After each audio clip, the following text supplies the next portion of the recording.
Саламатсыздар ма? Сіздермен бірге Тайон Нұрпейісов, Тесми каналы. Және де бүгін біз жолға байланысты есептерді қарастырамыз. Бұл есептер теңдеу жүйелерін құру есептеріне жатады. Есептің берілгені видеоның астына келтірілген.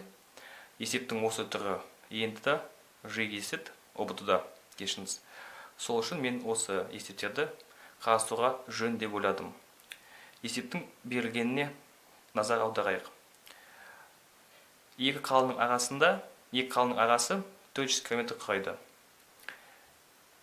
Екі қаладан бағыты бір-біріне қарама-қарсы екі машина шықты.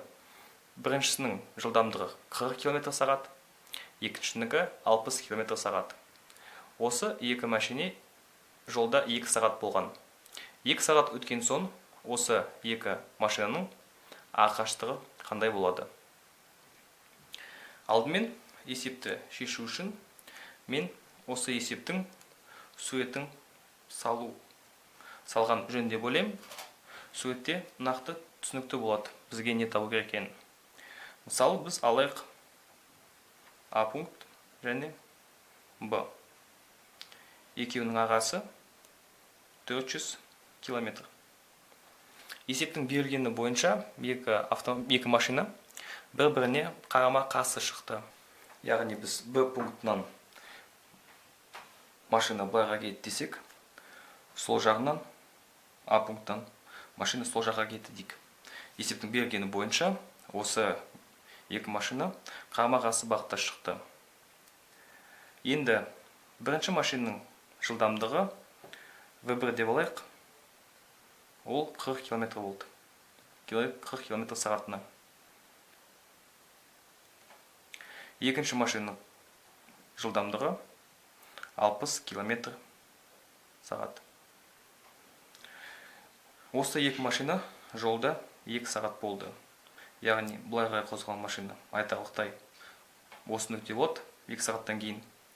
Ал Б пунктынан шыққан машина 2 сағаттан кейін осы жақта болсын. Яғни олардың қашықтығы осы болады. Осы толық қашықтықты бізге табу керек енді. Осы қашықтық қандай бөліктен құралады? Яғни осы АБ қашықтығы толық қашықтыққа кіреді және ол 400 км. Ол бізге есептің берілгені бойынша белгілі. Енді бізге қалғаны осы екі қашықтықты табу керек. Осы екі қашықтықты табу оңай. Яғни толық қашықтықты S толық деп белгілесек, онда біз мынау қашықтық ол 40 км/сағат бірінші машина 2 сағат бойы жүрді. Яғни 2 сағатты біз 40 км/сағатына соған көбейтеміз. Тағы да біз осы қашықтықты қосамыз 400 км-ді есептің берілгені бойынша. Және де 60 км/сағатты біз 2 сағатқа көбейтеміз. Себебі екінші машинада жолда 2 сағат болған. Сағат пен сағат бізде қысқарады. Бірлік санау жүйесі бойынша S толық тең болады 2 көбейтілген 40 80 қосу 400 км. Қосу 60 көбейтілген 2 120 км. Ол тең болады толықтай 600 км. Яғни екі машинаның қашықтығы қазір 600 км. 2 сағат өткен соң.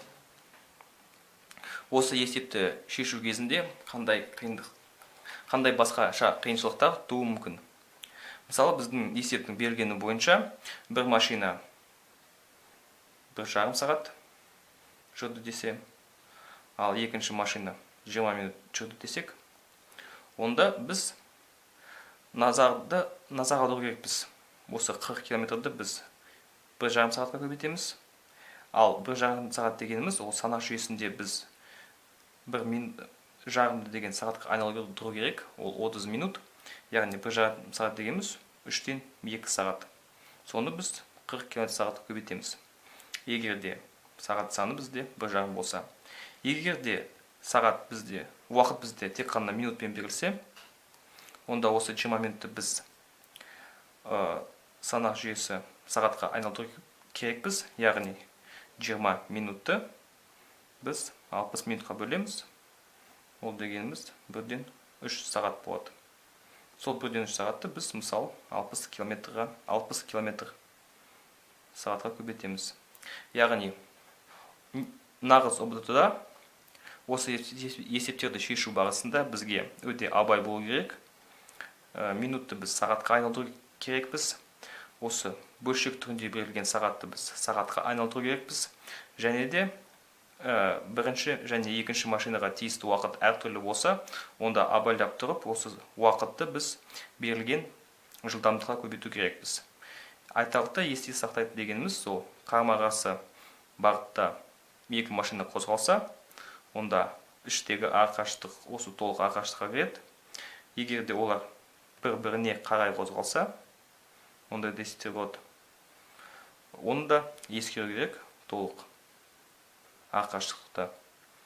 Және де сізге беретін нұсқауым өз бетінше ОБД-ның мысалдарынан бір-біріне қарай шыққан машиналарға байланысты жолды табуды өз бетімен шешуге нұсқау берем.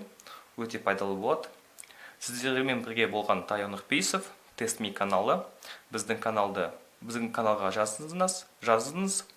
Біздің сау саламатта болыңыздар. Рахмет.